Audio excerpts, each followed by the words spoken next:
Antoine, je suis contente qu'on arrive enfin à se faire cette interview après plusieurs tentatives. Bon, je viens de te poser la question là en arrière-fond, mais je te la repose quand même. Comment est-ce que tu vas aujourd'hui? Salut Laurine, ben ça va plutôt pas mal. Ça me fait plaisir qu'on ait réussi à se caler effectivement. Et puis bon, à la base j'étais préféré qu'on se rencontre de visu pour faire ce genre d'échange, mais finalement c'est pas mal aussi d'être chacun chez soi. Ça donne aussi un ton C'est juste différent. de l'échange. Ouais ouais, j'aime bien aussi. C'est cool, c'est cool. Sachant qu'on pourra potentiellement peut-être dans l'avenir se la faire en face à face, mais pour partir sur d'autres sujets, puisque je sais que ça peut partir sur beaucoup de sujets avec toi, donc on verra quoi. Effectivement, ouais ouais. Donc là je te laisse gérer les sujets du coup. Ça marche. Est-ce que tu pourrais, bah, du coup, pour les personnes qui ne te connaissent pas, nous dire en quelques phrases, challenge pas forcément simple pour, certaines personnes, nous dire en quelques phrases qui tu es et ce que tu fais aujourd'hui? Yes, donc je m'appelle Antoine Bess. Je suis paratriathlète. Donc ça se voit pas, si j'étais en face des gens, on le verrait pas comme ça parce que mon handicap, c'est j'ai le bras gauche qui a été affaibli suite à un grave accident il y a 7 ans. Donc ça s'appelle la blessure du motard, les nerfs ont été partiellement arrachés. Donc en fait, je peux plus lever mon bras. Le mouvement d'amplitude que je fais là avec mon bras droit, je peux plus le faire du bras gauche. Et donc, bah, à la base, j'étais rugbyman. Je pense que ça compte dans la présentation parce qu'on reste toujours un petit peu ancré, au fond dans notre sport d'origine. Et bah, je me suis reconstruit dans le paratriathlon. Aujourd'hui, je m'entraîne à plein temps. Ça va faire maintenant 3 ans et demi que voilà, j'ai réussi à me caler quelques partenaires dans l'aventure. Et quand on s'entraîne à plein temps, on essaye de scorer sur les grosses courses et de se placer sur la course qu'il va y avoir à la maison l'an prochain, en 2024, à Paris évidemment. Donc voilà, le challenge est à la hauteur de, du stress que ça génère. Mais voilà, je fais tout pour aujourd'hui au quotidien. Mon quotidien, c'est le sport. Et bah, de toute façon, les JO, j'en reparlerai un peu plus tard, j'avais prévu forcément d'en parler un peu. Yes. Est-ce que tu pourrais quand même dire pour les personnes, parce qu'il y en a certaines qui savent pas forcément précisément ce que c'est que le paratriathlon? Yes. Donc le paratriathlon, c'est le triathlon pour des personnes qui ont un handicap.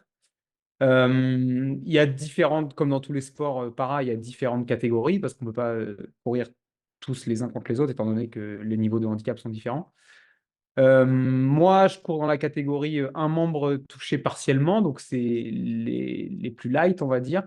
Et puis après, il y a un membre touché sérieusement, très sérieusement, avec des mecs amputés fémorales, par exemple, qui font du vélo à une jambe. Enfin, moi, j'aime bien les citer parce que ça impressionne quand on est en stage avec eux et qui roulent à la même cadence que nous, comme Jules Ripstein, par exemple, ou d'autres. Ouais. Et après, tu as aussi ceux qui sont en fauteuil, avec deux sous-catégories. Euh, Ceux qui ont la chaîne abdominale et ceux qui ne l'ont pas, ils ont un décalage de départ qui a été calculé en fonction de tous les temps qu'ils ont eu. Ils ont fait des stats pour dire, voilà, le plus équilibré, c'est de mettre ce différentiel de départ entre ceux qui ont les abdos et ceux qui n'ont pas les abdos. Donc ça, c'est les wheelchairs. Et puis, tu as aussi les malvoyants, aveugles. Pareil, avec deux catégories, ceux qui sont aveugles et ceux qui sont malvoyants. Et donc, eux, évidemment, ils courent avec un guide, ils roulent en tandem. Sachant que le paratri, ça s'effectue sur un triathlon courte distance, donc un sprint, Ouais, 750 mètres de natation, 20 kilomètres de vélo et 5 kilomètres de course à pied. Voilà. ouais, c'est costaud. On va dire que c'est très challengeant. OK. Est-ce que tu me permets de revenir un petit peu en arrière quand même? Yes. Heu, de revenir, bah, sur, ton enfance, peut-être adolescence aussi. Quel enfant et ado tu étais? On dit souvent que, par exemple, l'adolescence, c'est une période un petit peu ingrate. On n'est pas forcément facile avec soi-même, on se compare et cetera. Tu étais comment toi, ado? Alors, ado, ça remonte un peu loin. J'ai mis un petit peu de temps à cerner vraiment vers où j'allais m'identifier. Et OK, donc, j'ai eu la période un peu skater. En fait, j'ai eu les potes un peu dans tous les clans, on va dire.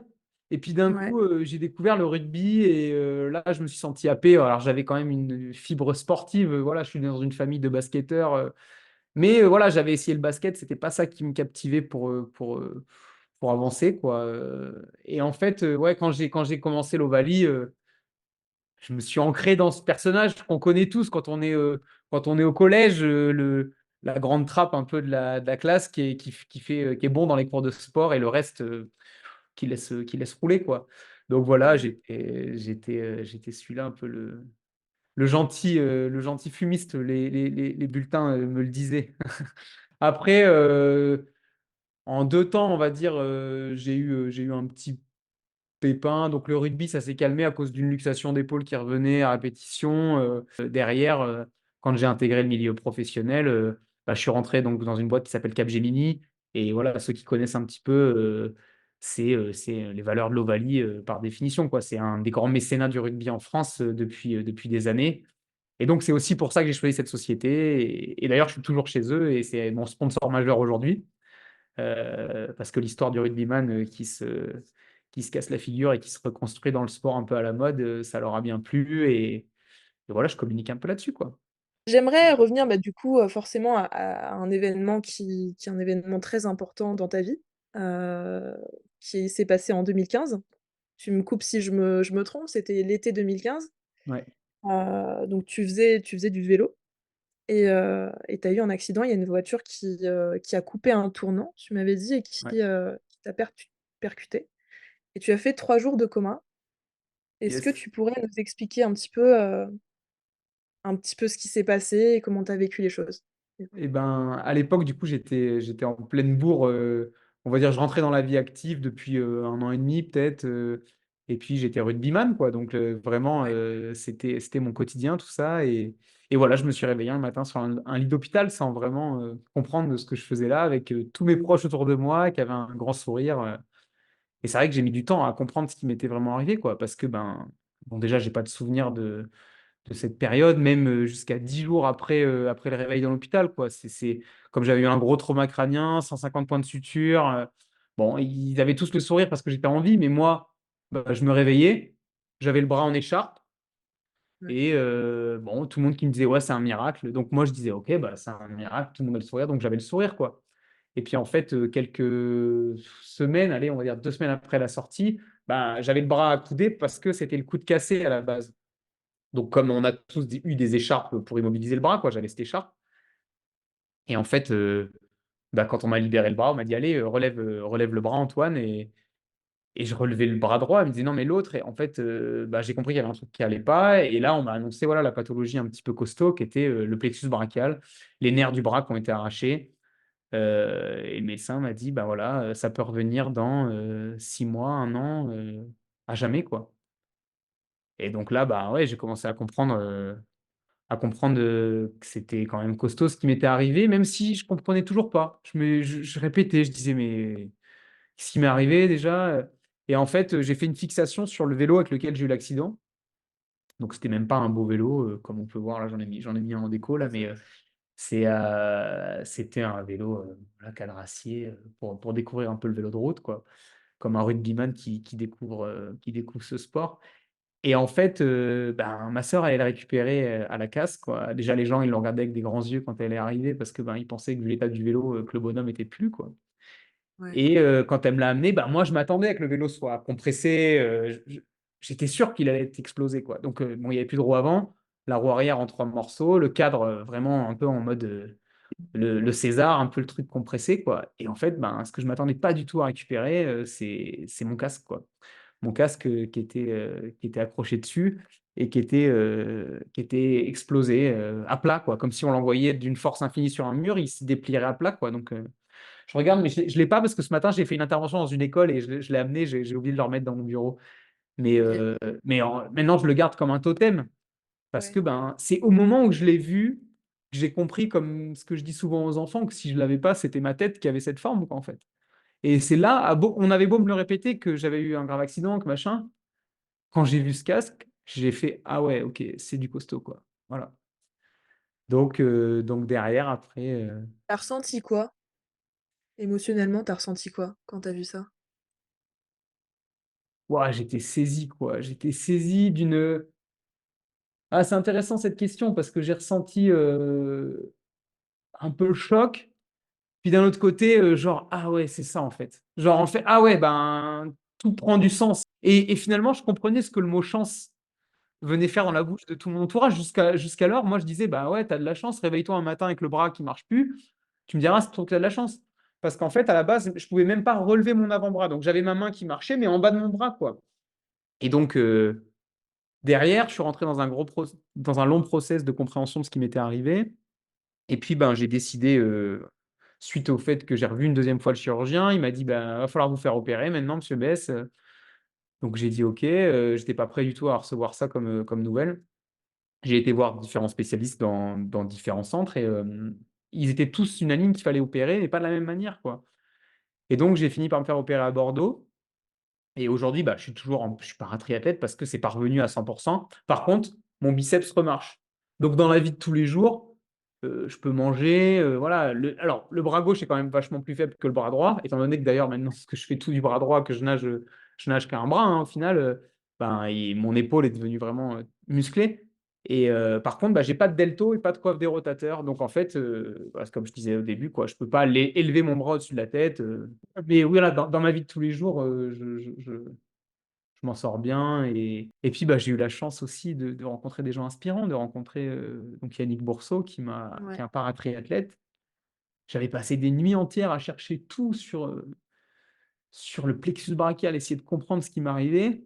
J'avais pas trouvé que dans ma ville, il y avait un mec qui avait la même pathologie que moi, qui était sportif de haut niveau, quoi, avant son accident et après évidemment.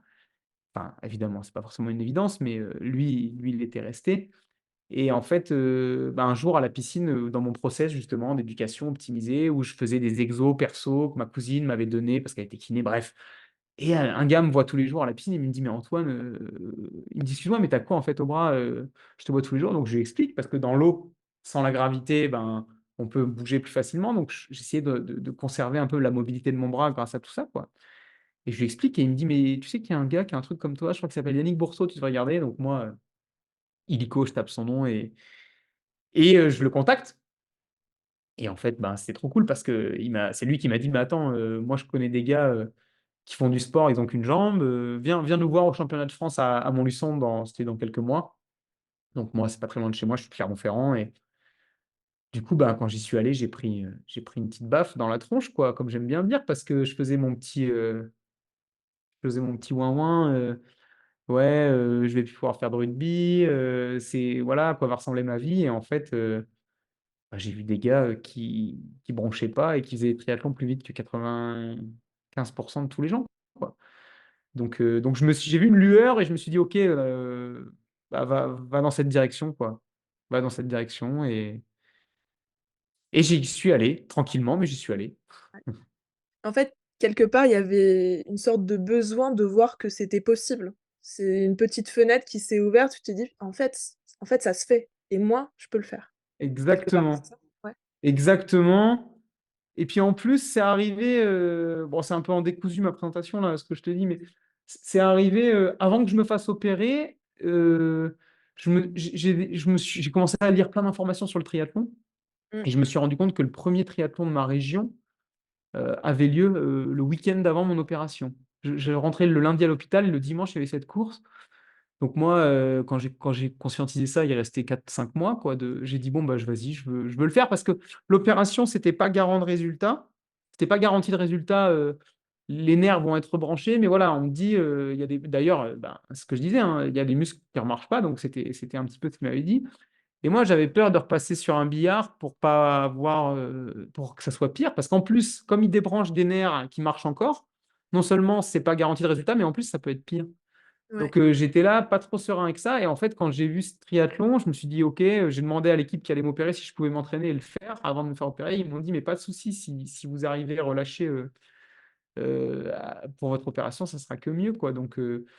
Donc en fait, j'ai été faire cette course et c'est un de mes plus beaux souvenirs aujourd'hui, alors que c'est, voilà, Saint-Rémy-sur-du-Rolle, c'est une petite ville à côté de Clermont.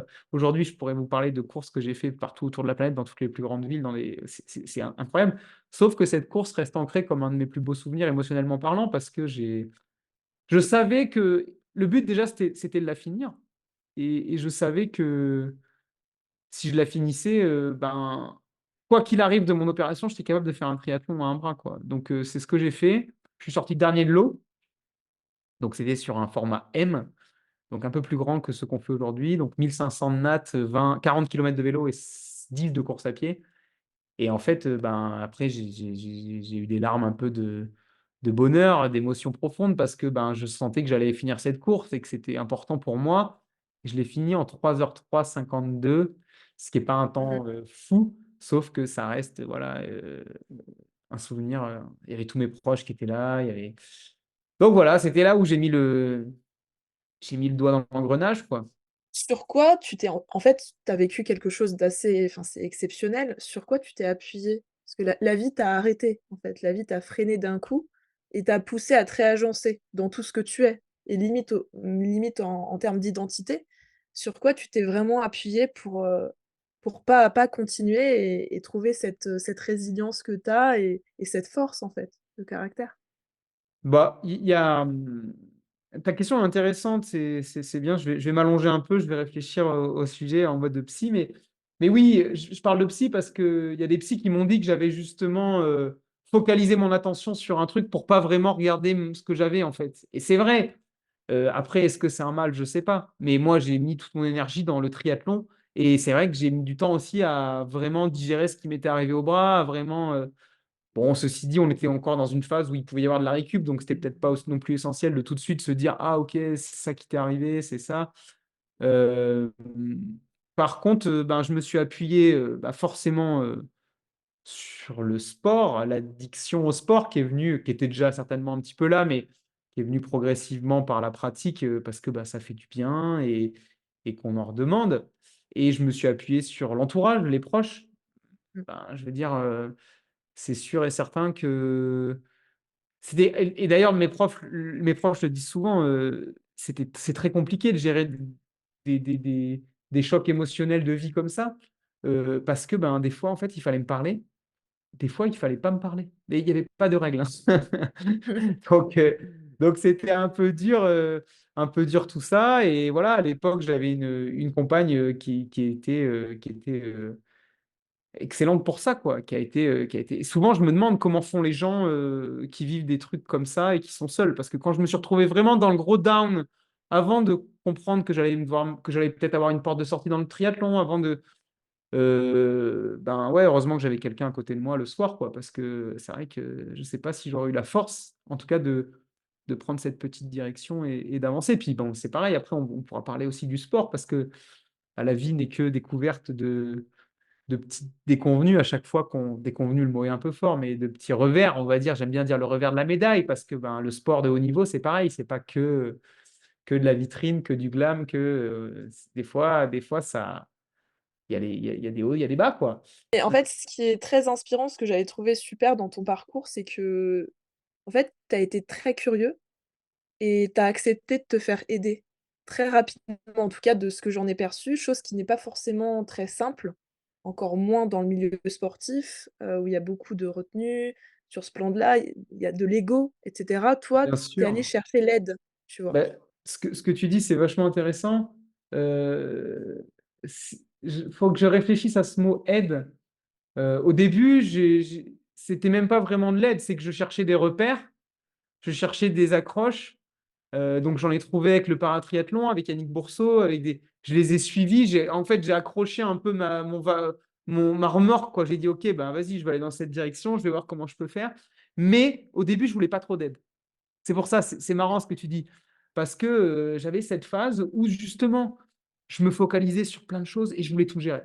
Un peu comme la vieille école, j'aime bien souvent faire cette comparaison, la vieille école dans le milieu professionnel, qui veut pas lâcher les cordes, qui est toujours en Ouais, train de dire, qui contrôle. pense qu'il y a que elle qui fait bien, et donc moi, ben, je me suis reconstruit comme ça, et en fait, j'ai commencé à lire des tas de choses sur l'entraînement dans la tridiscipline, et je me suis fait mes plans d'entraînement, quoi, et un jour, on me dit comme ça, «Bah, tu devrais peut-être prendre un coach».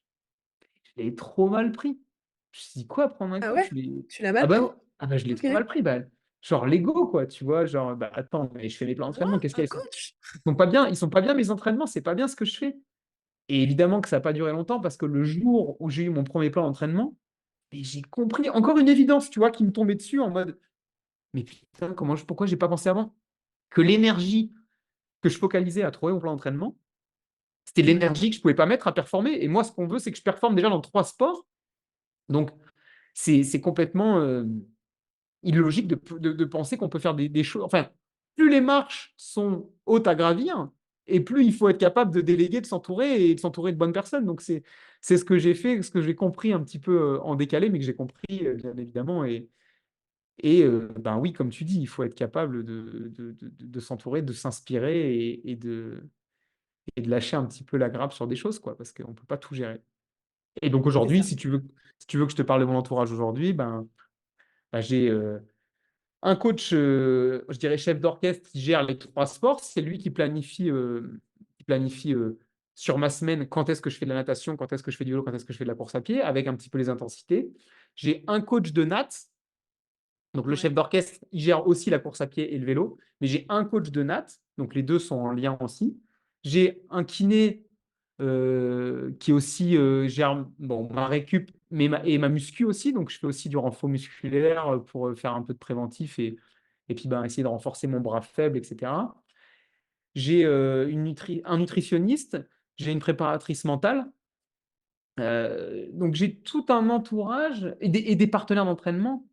Et toutes ces personnes, c'est des personnes pour lesquelles je ne me pose aucune question quand elles amènent quelque chose, une dynamique, une énergie. Je prends. Je prends. Parce qu'en fait, on ne peut pas laisser place au. Si on fait rentrer quelqu'un dans l'équipe, ben, c'est pour lui faire confiance, quoi. Donc, en fait, tu peux pas te dire, ah, attends, est-ce que c'est bien? Parce que ben, ça va être trop consommateur d'énergie, quoi. C'est comme les séances de VMA. Donc, c'est les séances de course à pied avec des allures un petit peu élevées, donc en fractionné, quoi. Ben, des fois, on les fait tout seul. C'est bien, c'est un bon entraînement pour le mental et tout, mais alors quand on les fait en groupe, on court forcément mieux, quoi, parce qu'on a l'énergie des autres, parce qu'on est élevé, on est inspiré. Ouais, après, pour, un petit peu recouper avec, ce que je te disais avant, en fait, tu as été ouvert. Tu as été ouvert, même si il y a eu quelques espaces où tu voulais pas d'aide, tu as quand même vachement testé de choses et tu es quand même quelqu'un de naturellement assez curieux et moi je pense que ça c'est une, comment dire? C'est une corde hyper importante à avoir à son arc, c'est d'accepter en fait d'aller tester à droite à gauche et puis au bout d'un Ouais, moment, il y a des choses qui marchent, il y a des choses qui marchent pas. c'est sûr que c'est important de réussir. Tu Est-ce parles des cordes à l'arc, mais je m'en suis aussi rendu compte parce que, en fait, quand j'ai commencé à performer sur la scène voilà, du paratriathlon international, ça s'est fait un peu tout seul aussi. J'ai eu des sponsors qui sont arrivés comme ça. À la base, c'était Groupama qui m'a dit, bah, écoute, Antoine, ton histoire, on aime bien. Tu viens de me la raconter rapidement. Puis nous, on te file un petit coup de main. Bah, moi, j'ai dit, OK, ouais, ouais, je dois être capable de faire ça. À la base, j'allais raconter des PowerPoint qui me parlaient de courbes financières. Là, d'un seul coup, je devais rien à mettre voir. ma petite tête sur un PowerPoint et dire, bah, voilà, c'est ma vie. Donc, Ouais, ouais, j'ai réussi à le faire. Et ce que je veux dire par là, c'est que je reviens sur les cordes que tu disais. mmh, Je me suis focalisé sur le triathlon. Donc, bon, c'est 3 sports, donc ça va. Des fois, je me dis, mais comment ils font ceux qui font qu'un seul sport, hein? Parce que déjà, on peut changer un peu les idées aussi, quoi, tu vois. Euh, Sauf que bah, quand tu mets tout dans le triathlon, tu as le stress qui arrive et puis il n'y a que ça qui peut t'apporter un accomplissement, tu vois. Genre, OK, à côté, je fais quoi, quoi? Tu vois, on est arrivé à la ouais, période du Covid, d'un seul coup, il n'y avait plus de compète. Waouh, OK, tu es addict à l'entraînement, donc tu continues à t'entraîner, c'est bien.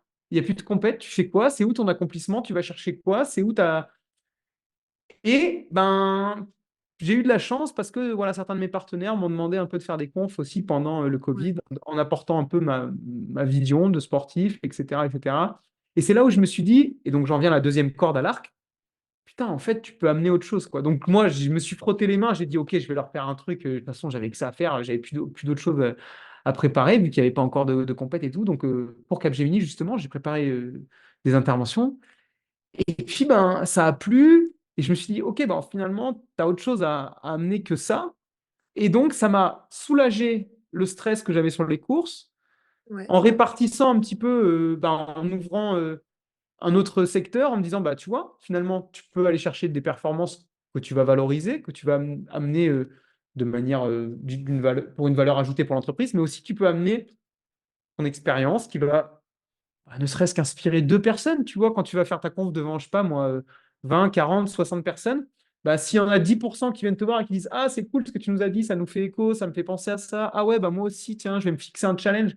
Parce que souvent, dans mon parcours de la résilience vers le triathlon, ben, bon, on aura compris la trajectoire qu'il y a eu, mais souvent, ben, on peut assimiler ce parcours à plein d'autres choses. Enfin, ça aurait pu être, je sais pas moi, de l'art, ça aurait pu être de la créativité, musicale, ça aurait pu être, tout un tas de choses, quoi.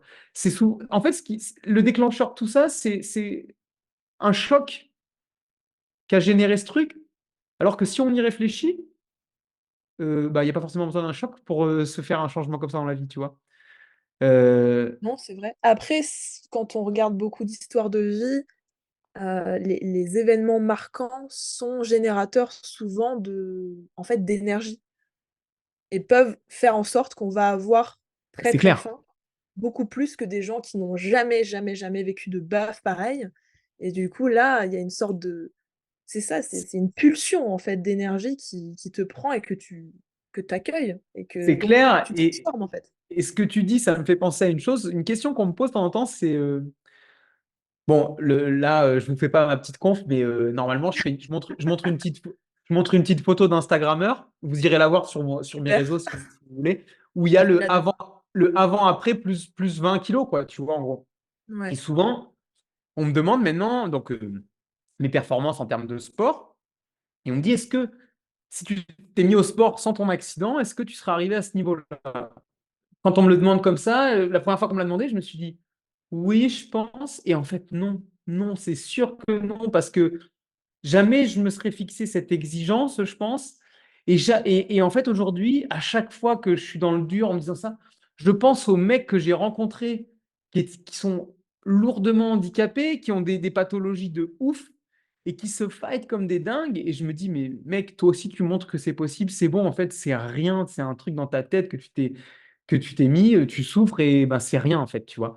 Et du coup, je pense que tout ça mis bout à bout, l'exigence que ça demande, hein, d'aller chercher une performance sur le long terme comme ça, où ben, en fin de compte, il y a jamais de week-end, il y a jamais de coupure, on est tout le temps dans les chiffres, animés par les kilomètres, par les voilà, je m'enquille 23-25 heures de sport par semaine et tout ça, ben, je pense que ouais, ça s'est mis en place avec ce petit choc, émotionnel et physique, quoi.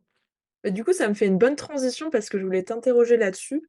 En sport, de toute façon et comme dans plein d'autres domaines, si on veut monter en puissance et en compétence, en performance, à un moment, il y a pas de recette miracle, il faut être constant, il faut de la rigueur, de l'entraînement, des routines et cetera.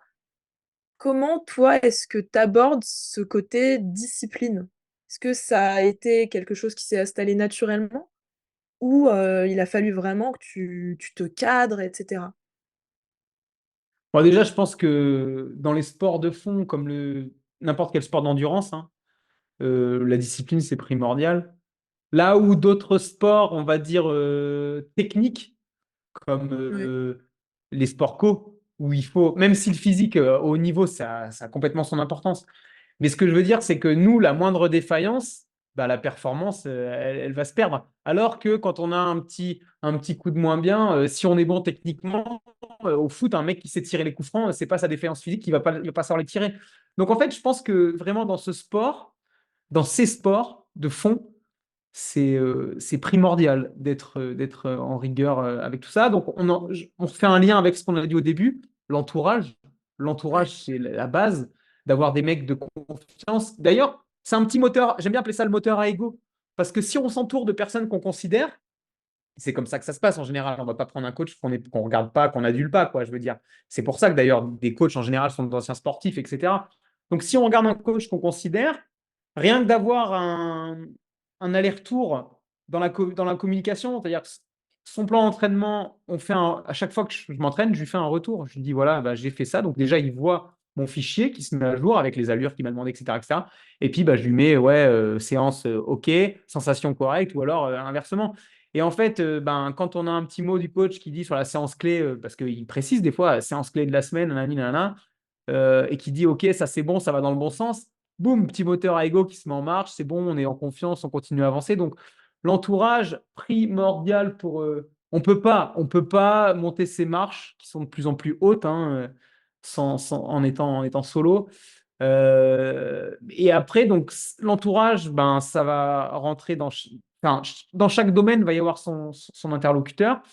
Et puis, ben voilà, nous, ce qui est important aussi dans ces sports, c'est la nutrition. Donc, pas pareil, j'ai quelqu'un qui s'y connaît super bien. Alors après, moi, j'ai pris le sujet très au sérieux, donc j'ai pas besoin d'être en contact permanent avec, mais voilà, des fois, j'en parle souvent quand je vais dans les écoles, ce côté rigueur alimentaire. Des fois, si on devait manger juste pour l'énergie, bah, c'est sûr qu'on pèserait tout. Et c'est sûr que des fois, on se dirait, OK, mais en fait, on mange aussi pour le plaisir, pour se faire du bien. Donc il faut aussi être capable de gérer les deux trucs. Donc on revient encore sur la rigueur, sur ce que tu disais, c'est valable pour tout. Et ben, ce qui fait du bien, c'est d'alterner les sports. Donc, moi, en tant que triathlète, je prêche pour ma paroisse, bien évidemment. Mais c'est vrai que des fois, quand on en a marre, on se dit ah bah attends, là, tu vas rouler. OK, parce qu'en fait, des fois, j'en ai marre que de la natte. Des fois, c'est rare que j'arrive et que je dise vas-y, j'ai plus envie de m'entraîner dans aucun sport, quoi. De toute façon, quand on est piqué, on est bien Ouais. obligé d'en faire un, quoi. Ça marche pour tout, quoi. Et Mais est-ce qu'il y a des choses qui te challengent particulièrement dans ton sport? Est-ce qu'il y a des zones, je sais pas, le triathlon, c'est un sport particulier, il y a une gestion de l'effort, il y a une gestion du stress, il y a une concentration. Est-ce que en fait, ce serait quoi tes zones, voilà, où tu te fais un peu bousculer «plus que d'autres» entre guillemets? bon, bah déjà, mon handicap fait que je nage à un bras.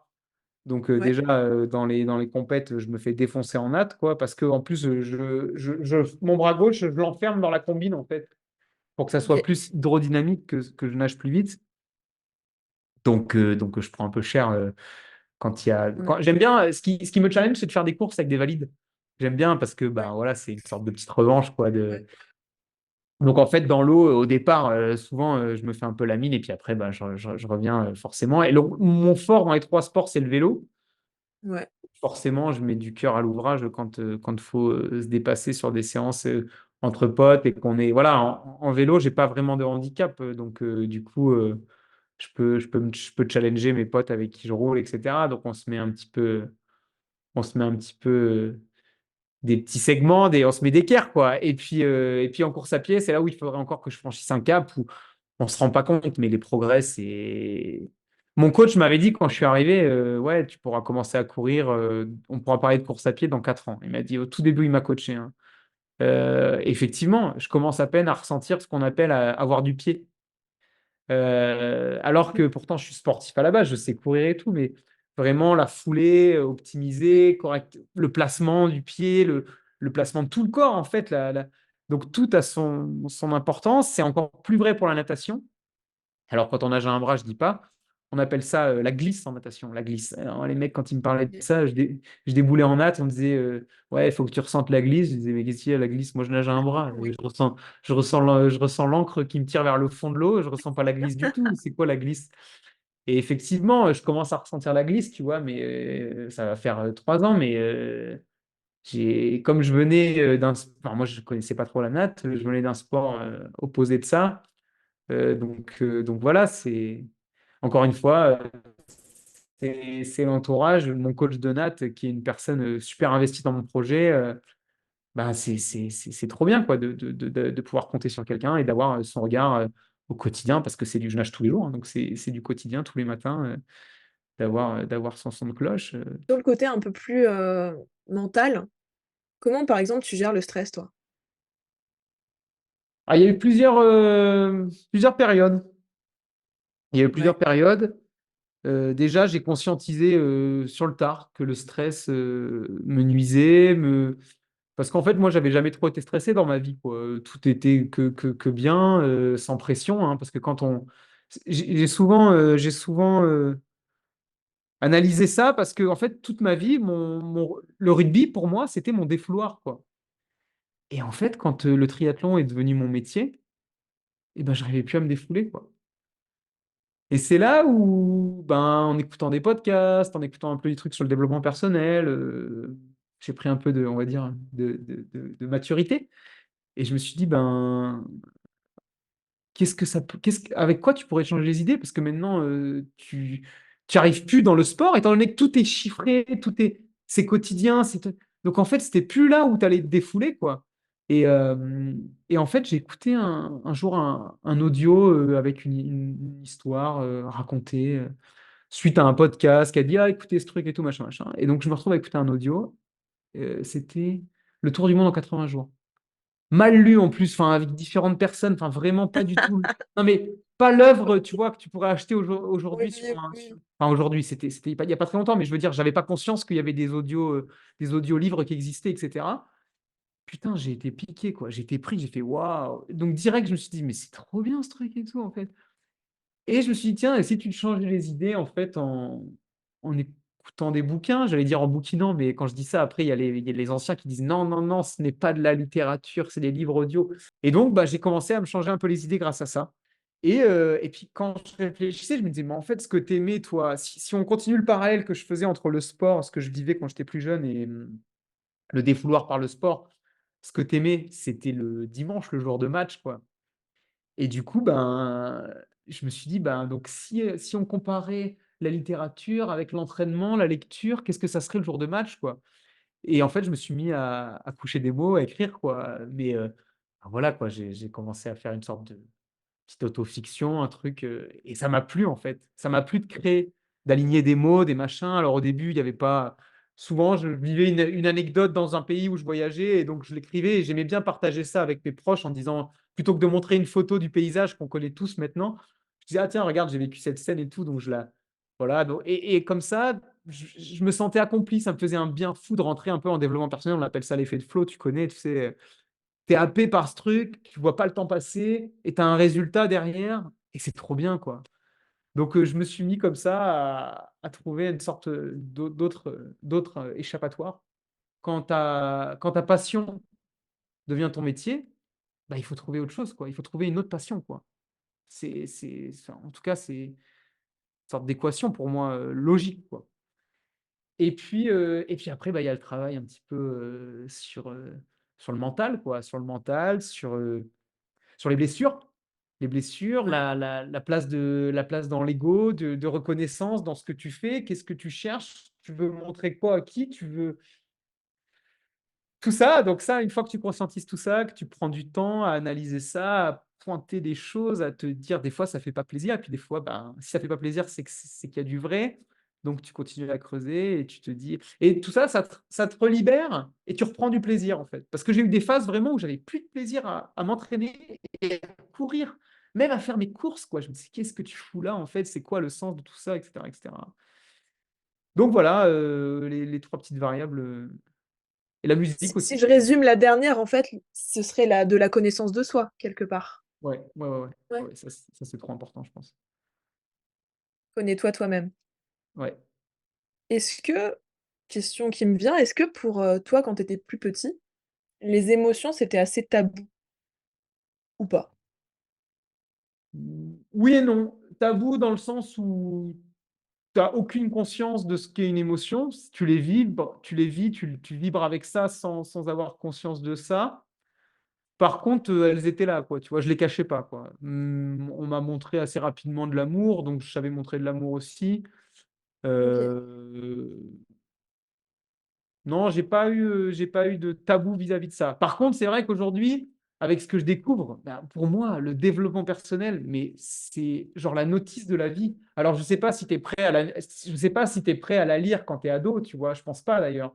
Mais, je me dis: «Putain, si j'avais eu un grand frère qui m'avait expliqué, en fait, tu fais ça pour ça, ça change rien, tu continues à le faire. Mais rien que de comprendre que tu le fais, tu comprends comment tu fonctionnes, tu comprends comment les autres fonctionnent, tu comprends ce que tu cherches, tu comprends que l'énergie de l'énervement, c'est de l'énergie parce que tu as quelque chose à défouler, que tu as quelque chose à Protéger. c'est vachement vachement intéressant de comprendre et de canaliser tout ça aujourd'hui, je suis loin irréprochable dans mes émotions, hein. C'est pas ce que je veux dire, c'est que, bah, voilà, il y a un travail, qui est enclenché.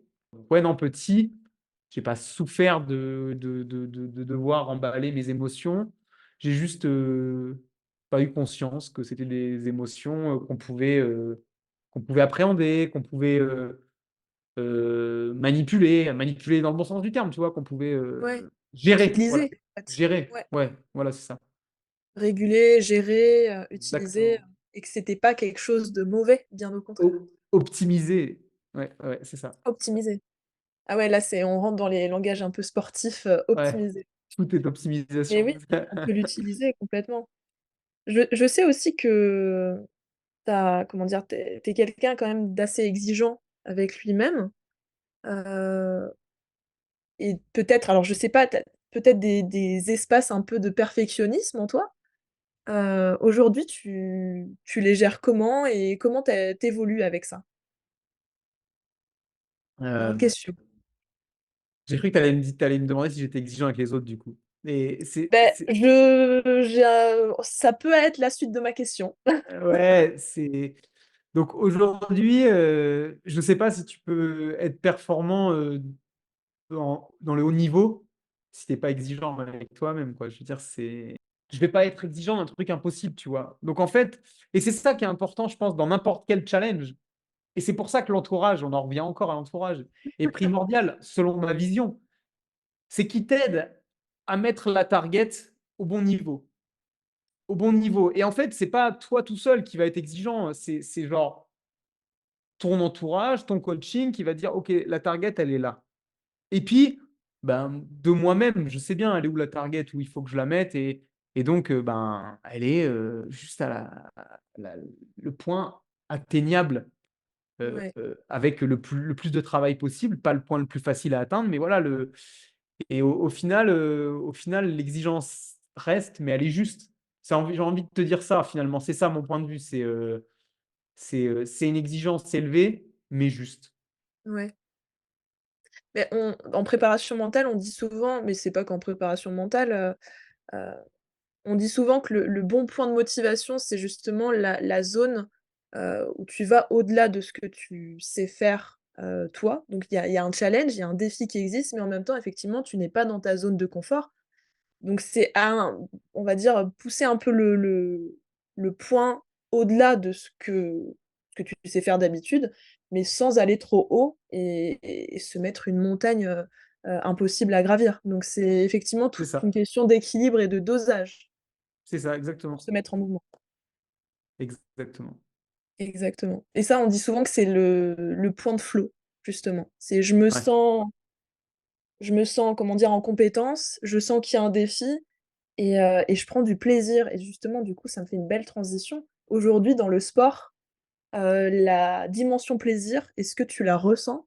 Est-ce que tu l'as toujours ressenti? Comment tu vis ça, le plaisir en Euh, Bah oui, de toute façon, le sport, par définition, c'est de la sécrétion d'hormones, hein, quand on s'active. Donc le plaisir, tu le sens. Euh, Mmh. Ouais, Non, vas-y. t'es sceptique avec ça? Ah non, non, mais il y a pas de bonne ou mauvaise réponse, mais vas-y. Bah, ma vision, c'est que à partir du moment, il n'y a pas de. Souvent, moi, par exemple, je dis, bah, tu veux qu'on aille courir. Je propose à des gens de mon entourage d'aller courir. On me dit, ouais, j'ai pas ton niveau. Non, non, non, non. Le sport, c'est pas, c'est le sport contre toi-même, en fait, à la base. Et à partir du moment où tu te fais un challenge qui est d'aller courir une fois par semaine, là où moi, mon challenge, c'est d'aller courir 7 fois, allez, 5 fois par semaine, bah, c'est le même, je veux dire. C'est juste que ton corps va te récompenser de la même manière, même si c'est pas les Ouais, mêmes allures. Mais le challenge pour toi sera proportionnellement équivalent. Donc moi, pour moi, le sport t'amène toutes ces hormones du plaisir, comme manger t'amène les hormones du plaisir. Je veux dire, ouais, je vois ce que tu veux tu dire. vois ce que tu veux dire? Tu vois ce que je veux dire? Alors ensuite, la performance en elle-même. Ah oui, ma dernière course de la saison, je vais à Taranto en Italie et je finis troisième. Bon, bah, d'un seul coup, ça valorise le parcours. C'est le plaisir est plus dense, quoi. Et j'ai envie de dire, quand tu commences à goûter à ça, ben, tu rentres dans une espèce de montagne russe des émotions avec le plaisir, quoi. Parce que ben, dès que tu t'es fixé, en fait, dès que tu as goûté à la perf correcte, et dès que tu goûtes plus, bah, ça devient le néant, quoi, en plaisir, tu vois. Enfin, même si tu as toujours cette petite sécrétion. Et c'est vrai que souvent, je dis ça, ça se voit d'ailleurs, les sportifs, souvent, on dit, ouais, je sais plus, j'ai pas d'exemple qui me viennent comme ça, mais il va y avoir un petit pépin de course et les gars vont quand même finir la course. Alors bon, sauf si ils ont une course le week-end d'après, donc du coup, ils vont privilégier la récup parce que le week-end d'après, ils seront meilleurs, et cetera. Mais sinon, des fois, les sportifs vont finir leur course alors qu'ils sont pas ils vont pas chercher ce qu'ils voulaient chercher. S'il y a pas de notion de récupération, c'est parce que, bah, tu passes pas un mauvais moment, quoi. Je veux dire, même si tu as foiré ta course, tu machin, bah, tu sais, bon, bah, voilà, tu as fini la course à la fin, tu quand même dans une, ouais, dans une dynamique, plaisante, plaisante. En Hem, fait oui, excuse-moi, non, dis-moi. vas-y, c'est bon. Je voulais t'interroger là-dessus parce que la notion de plaisir, alors je vois complètement, là tu parles du côté endocrinien, les hormones et cetera. Heu, mais tu vois, il y a énormément de personnes qui sont tellement focus résultat perf qu'au final, bah, le plaisir, en fait, elles se coupent complètement de ça. Et tu vois, par exemple, il y a beaucoup de personnes comme toi qui vivent, enfin qui passent un espace et qui finissent par vivre de leur sport, qui deviennent des profs ou qui vont dans le haut niveau et cetera, et qui du fait qu'ils passent dans cet espace où là ça rapporte, bah, des pépettes quoi, de l'argent, bah, finalement la perception change et le plaisir, n'est plus ce qu'il était avant, quand justement on était plus dans quelque chose de passion, un sas Ouais, de c'est ça. d'expression et cetera. Donc c'est aussi pour ça que je t'interrogeais là-dessus. Des fois le plaisir, même si le corps, on va dire après une session d'entraînement, oui effectivement il y a de la sécrétion d'endorphines, bah, peut-être que au final, tu as même pas ressenti ça, parce que tu étais complètement coupé. Ouais, c'est ce que je disais tout à l'heure. Après, donc moi, je pense qu'il y a le sport sécrète toujours un basique de Oui, plaisir. bien sûr. Après, une fois que tu as goûté à ce pic, ben, le basique de plaisir, tu le trouves un peu neutre, quoi, tu vois? Et Un tu peu fais fade. comment du coup? Comment? Comment tu fais justement pour gérer ces Ben, pics, on en revient et à tout ce qu'on a dit tout à l'heure, les cordes à l'arc, donc avoir autre chose, tu ouais, vois? Si par exemple, je suis en train de m'écrire, je suis en train d'écrire un petit truc, pour moi, qui m'apporte du bien, où je suis content dans un effet de flow en parallèle, bon, bah, c'est cool en fait, à la fin de ma course, je vais revenir à écrire mon truc et hop, je vais me raccrocher à ce wagon, quoi, tu vois? Donc le but, c'est ce que je disais tout à l'heure, le plaisir, tu l'as quand tu te diversifies aussi, quoi, ouais. et puis, puis après tu as toujours, tous les trucs aussi, alors c'est pas une quête, absolue, mais ce qui est plaisant aussi, c'est d'avoir, ben, on en revient à l'entourage, des gens qui croient en toi et qui te le disent. Donc ça, en fait, même quand tu es là, par rapport à ce que tu t'es fixé toi-même et qu'on te fait un petit souvent, je fais mes comptes rendus de course, ça me fait trop du bien aussi. Chaque fois que je fais un compte rendu de course, en fait, c'est une sorte de façon aussi de hop, tu tournes la page, tu dis: «Ça, c'est fait», donc compte rendu de course favorable ou défavorable, boum, tu as posé, c'est comme ça, c'est écrit, maintenant, clac OK. et derrière, en plus, ben, tous les gens qui te suivent un petit peu, ils vont te dire: «Ah bah, c'est cool et tout, allez, lâche pas, on compte sur toi, on est derrière toi», enfin, tu vois, les trucs comme ça. Donc ça, c'est aussi un petit shot, de plaisir, quoi, avec, ce que je te disais, les confs, partager, bah, là, aujourd'hui, ce que tu me permets de faire, c'est cool aussi de pouvoir partager mon expérience, de me dire que quelques personnes, certainement, seront, comme je disais, Bah inspirées. oui, C'est les rencontres aussi, finalement. les rencontres, bah, surtout moi qui voyage Tu beaucoup voyages beaucoup. et ce que j'adore, si j'essaye de faire ça absolument partout où je vais, c'est d'intégrer des groupes d'entraînement, de rencontrer des locaux et de me faire des super contacts, quoi. Ça j'adore, c'est excellent. Bah, justement, il va y avoir une rencontre, j'adore faire des transitions, ça me fait kiffer. Il va y avoir Joli. une rencontre dans peu puisque, bah, tu prépares quelque part les JO de 2024. En tout cas, Les Jeux il y a ça, paralympiques, ouais. voilà, exactement. Aujourd'hui, tu en es où et qu'est-ce que ça représente pour toi, en fait? Et ben, aujourd'hui, on est,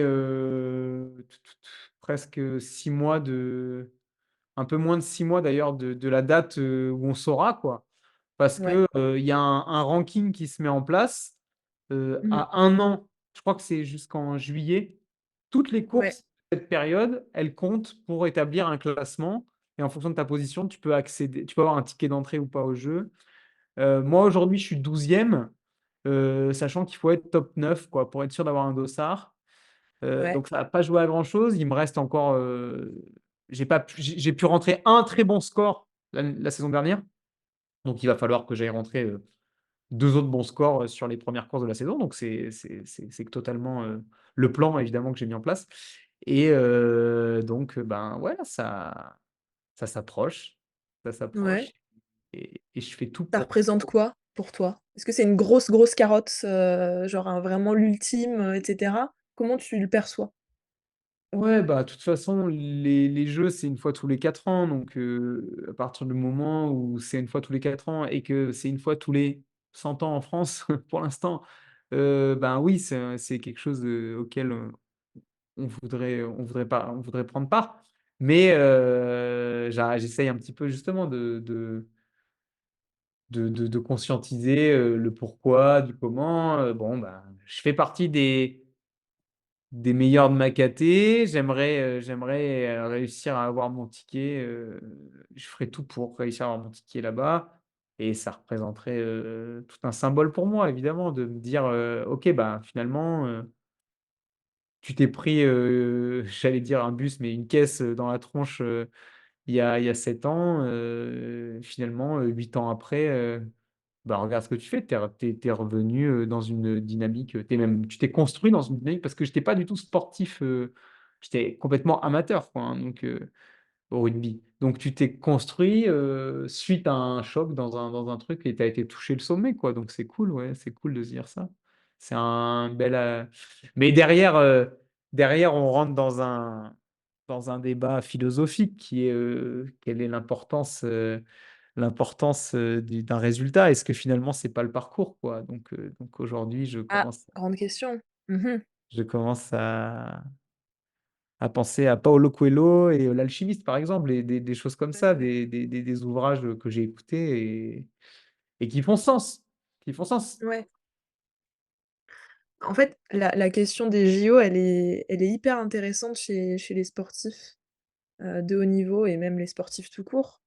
Juste, je te la posais aussi parce que samedi qui vient de passer, j'ai assisté à une journée de conférence qui a été organisée par, un préparateur mental assez connu en France qui s'appelle Raphaël Homa et OK, en fait, lors de cette de ces conférences, il y a une personne, sportive de haut niveau en judo qui s'appelle Asman Niang, qui OK. a raconté en fait son parcours. Elle a un palmarès de fou, puis c'est un soleil cette femme, c'est impressionnant et en fait, pendant son intervention, elle a parlé des JO de Rio auxquels elle a participé et en fait, elle disait qu'elle a ressenti une sorte de vide quand elle est arrivée, sans minimiser l'événement. En fait, elle nous a dit qu'elle avait tellement idéalisé le truc Ah que ouais, d'accord. finalement, elle a été presque déçue et elle s'est dit: «Mais en fait, c'était le même tatami, c'était tout était pareil» et tu vois, il y a eu une sorte de voilà, ça a lâché, Alors heu, je tu comprends vois? complètement, heu, surtout pour ce sport, qui est un sport, bah, voilà, qui se pratique sur la même aire. Oui, Peu importe où on va. Le triathlon, c'est quand même bien différent parce que, ben, on est au cœur de bah, là, pour le coup, ce sera au cœur de Paris. J'ai été ouais, au test event, cette année, cet été-là, donc pareil, ça s'est joué à une place près. J'ai pas pu faire le test event, mais j'ai pu repérer les parcours, en mode, comme j'étais athlète, donc j'ai pu faire, le repérage qui se fait sur tous les circuits et tout. Donc j'ai fait le parcours vélo sur les champs, j'ai fait, et en fait, bon, ben, quand même, oui, Paris, c'est c'est un musée à l'échelle 1-1 et en fait, toutes les courses qu'il y aura, c'est genre, on en prend plein la gueule, quoi. Le triathlon, il a lieu sur le pont Alexandre III, voilà, rien que ça déjà. Le parc à vélo, il est sur le pont Alexandre III, voilà. Donc on regarde, les 4 extrémités du pont, il y a les aigles en or, à 3 pas, il y a l'Assemblée, il y a le enfin, donc bon, il y a ça aussi à remettre dans son contexte. C'est unique, hein, de vivre, ouais, bien sûr. ce genre d'event, de l'intérieur en plus, quoi. Mais je comprends aussi, le discours du sportif qui est en indoor, sur son terrain de jeu, qui est dans un univers, très, aseptisé. En plus, à l'époque, voilà, aujourd'hui, des confinements, tout ce qu'on a vécu, on se retrouve vite, enfermé quelque part à pas vraiment, prendre de la hauteur, quoi, donc ouais. Tu m'as dit tout à l'heure qu'il y avait des lectures qui t'avaient marqué.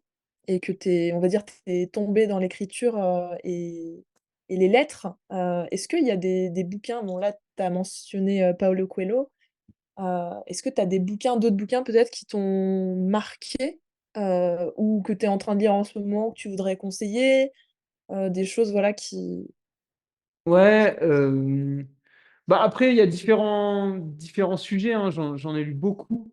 Euh, bon, tout à l'heure, moi, un des bouquins qui m'a vraiment éveillé mes sens, c'est Le Parfum, ouais. Patrick Süskind, je crois.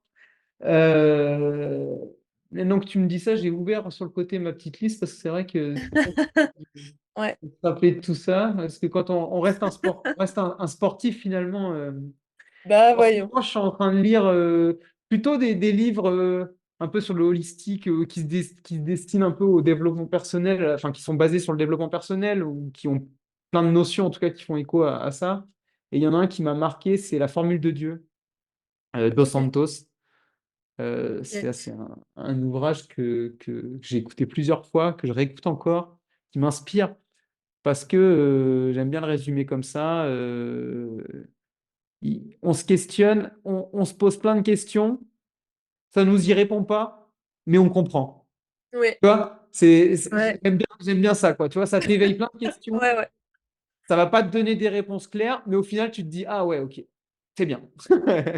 Donc, donc, euh, donc c'est quand même très, très, très, très bien écrit, très juste. Et puis dans la même thématique, j'en suis aux 3 tomes de Conversation avec Dieu.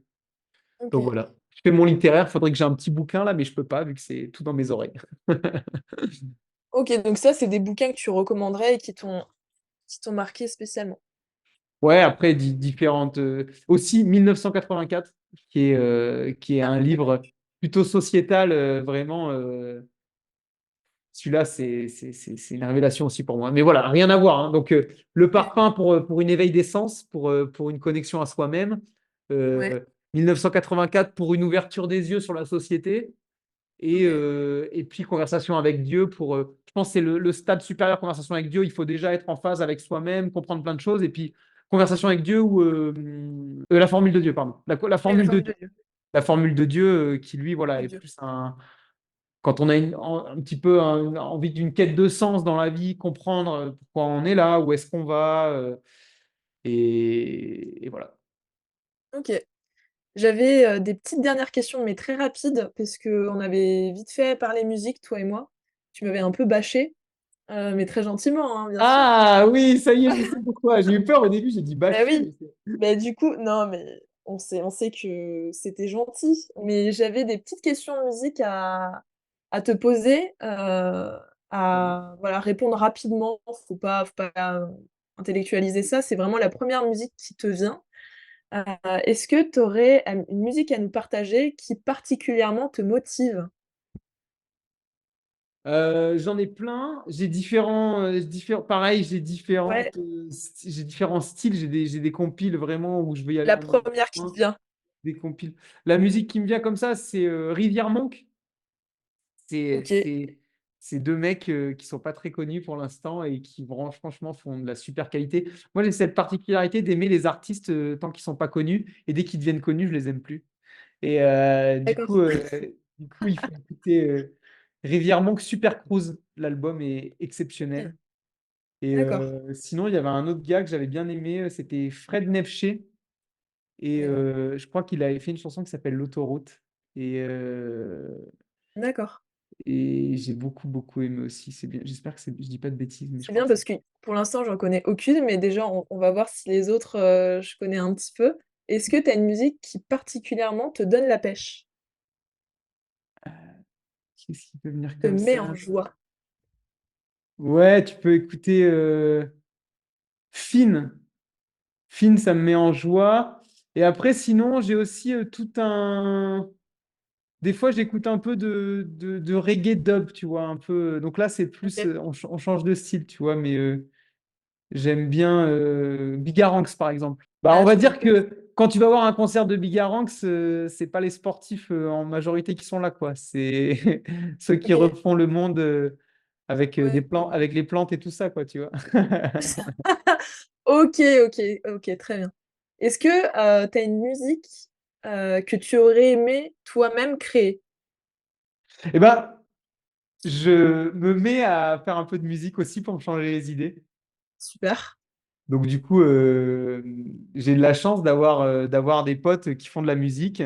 Et donc du coup, j'aime bien ce qu'elles font. Alors c'est plus de la chanson française, ça s'appelle Comme John. OK, je Donc connais. voilà. Non, non, c'est Clermontois. C'est des sacrés artistes. Et du coup, ben, c'est marrant. Des fois, on partage un peu. Je pense on s'inspire un peu, tu vois. Et du coup, des fois, ouais, on crée des petits trucs comme ça. En tout cas, une des deux qui s'appelle Claire, là, elle me fait me challenger sur le sujet. Donc, des fois, ouais, je pose un petit peu des sons comme ça. Donc ça me fait plaisir. OK. Est-ce que tu as une musique que tu aurais aimé chanter en concert? Si tu avais eu la voix, la possibilité, est-ce qu'il y a The une musique? Blaze. The Blaze. Ouais, bah, Ouais. si, je la connais, bien sûr. Ouais, Ouais. pour poser un peu les grosses énergies, quoi, tu vois, Mmh.